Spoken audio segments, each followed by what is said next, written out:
Bonjour, je continue la lecture de la Bible, toujours dans le livre des psaumes. Je vais lire aujourd'hui le chapitre 93, 94, 95. Psaume, chapitre 93. L'Éternel règne, il est revêtu de majesté. L'Éternel est revêtu, il est saint de force. Aussi le monde est ferme, il ne chancelle pas. Ton trône est établi dès les temps anciens. Tu existes de toute éternité. Les fleuves élèvent, ô Éternel. Les fleuves élèvent leur voix. Les fleuves élèvent leurs ondes retentissantes, plus que la voix des grandes, des puissantes eaux, des flots impétueux de la mer. L'Éternel est puissant dans les lieux célestes. Tes témoignages sont entièrement véritables. La sainteté convient à ta maison. Éternel, pour toute la durée des temps. Chapitre 94. Dieu des vengeances éternelles, Dieu des vengeances paraît. Lève-toi, juge de la terre.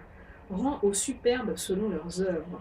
Jusque à quand les méchants, ô Éternel? Jusque à quand les méchants triompheront-ils? Ils discourent, ils parlent avec arrogance. Tous ceux qui font le mal se glorifient.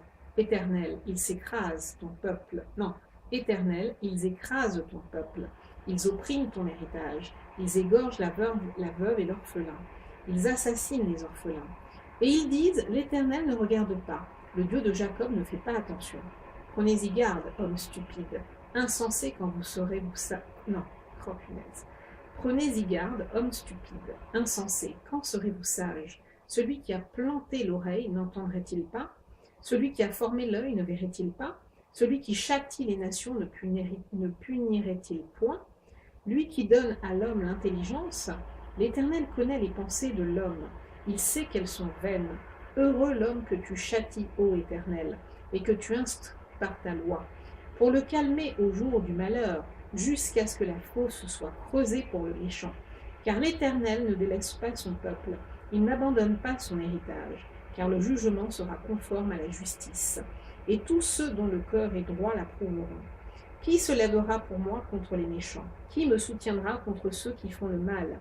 Si l'Éternel n'était pas mon secours, mon âme serait bien vite dans la demeure du silence. Quand je dis mon pied chancelle, ta bonté, ô Éternel, me sert d'appui. Quand les pensées s'agitent en foule au-dedans de moi, tes consolations réjouissent mon âme. Les méchants te feraient-ils siéger sur leur trône, eux qui forment des desseins iniques en dépit de la loi?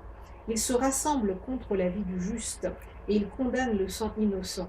Mais l'Éternel est ma retraite. Mon Dieu est le Dieu est le rocher de mon refuge. Il fera retomber sur eux leur iniquité. Il les anéantira par leur méchanceté. L'Éternel notre Dieu les anéantira. Chapitre 95. Venez, chantons avec allégresse à l'Éternel. Poussons des cris de joie vers le rocher de notre salut. Allons au-devant de lui avec des louanges. Faisons retentir des cantiques en son honneur, car l'Éternel est un grand Dieu. Il est un grand roi au-dessus de tous les dieux.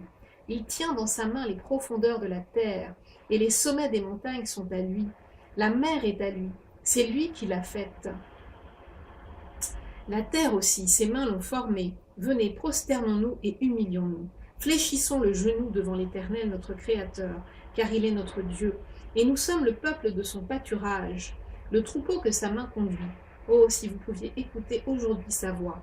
N'endurcissez pas votre cœur comme à Mériba, comme à la journée de Manassé dans le désert, où vos pères me tentèrent, m'éprouvèrent, quoiqu'ils vissent mes œuvres. Pendant 40 ans, j'eus cette race en dégoût, et je dis, c'est un peuple dont le cœur est égaré. Ils ne connaissent pas mes voies. Aussi je jurai dans ma colère, ils n'entreront pas dans mon repos. On va s'arrêter là.